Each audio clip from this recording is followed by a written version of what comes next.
পশ্চিম তীরের এক গ্রামে চোখ বেঁধে ফিলিস্তিনিকে লাঞ্ছনা থেকে শুরু করে পবিত্র মসজিদে ঢুকে নামাজিদের উপর ইসরায়েলি সেনাদের চড়াও হওয়া, কোনো কিছুই বাদ যাচ্ছে না দখলদারদের হাত থেকে। শুধু কি তাই, কোথাও পোষা প্রাণীর উপর নৃশংসতা, আবার কোথাও ইচ্ছেকৃতভাবে ঝগড়া বাঁধানো। এই খণ্ড চিত্রগুলো আজ বিশ্বজুড়ে বিতৃষ্ণার জন্ম দিচ্ছে। তবে পার পায়নি দেশটি। এক সমীক্ষায় উঠে এলো বিশ্ববাসীর ক্ষোভ। জনমতের কাঠগড়ায় ইসরায়েল এখন বিশ্বের সবচেয়ে অপছন্দনীয় দেশের তালিকার চূড়ায় অবস্থান করছে। বিশ্ব মানচিত্র একসময় কৌশলী মিত্র হিসেবে পরিচিত থাকলেও ২০২৬ সালের বর্তমান বাস্তবতায় আন্তর্জাতিক জনমতে বড় ধরনের ধসের মুখে পড়েছে ইসরায়েল। বিশ্বের সবচেয়ে অপ্রিয় দেশের তালিকায় উঠে এসেছে ইসরায়েলের নাম।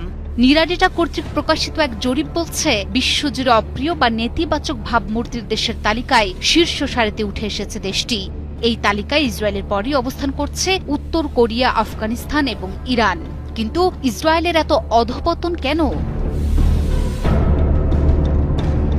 ইসরায়েলের প্রতি বিশ্ববাসীর এই চরম বিরাগের প্রধান কারণ হিসেবে দেখা হচ্ছে গাজায় দীর্ঘস্থায়ী সামরিক অভিযান।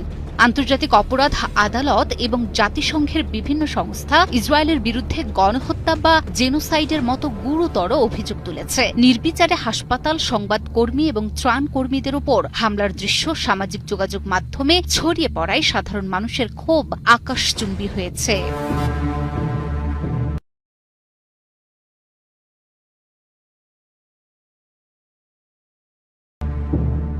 শুধু যুদ্ধ নয়, দখলকৃত পশ্চিম তীরে ইসরায়েলের বসতি স্থাপনের আগ্রাসী নীতিও আন্তর্জাতিক সম্প্রদায়ের চোখে দেশটিকে অপরাধী করে তুলেছে।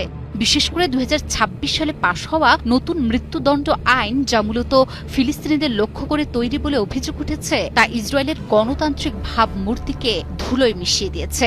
অনেক দেশ একে সরাসরি বর্ণবাদ হিসেবে বর্ণনা করছে।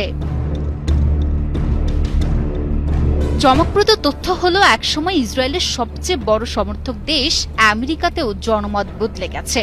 পিউ রিসার্চ সেন্টারের ২০২৬ সালের জরিপ বলছে, যুক্তরাষ্ট্রের ৬০% মানুষ এখন ইসরায়েলের প্রতি নেতিবাচক মনোভাব পোষণ করেন।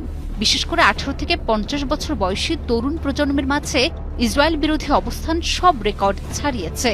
তারা এখন আর আক্রান্ত ইসরায়েল নয়, বরং দখলদার ইসরায়েল হিসেবে দেশটিকে দেখছে।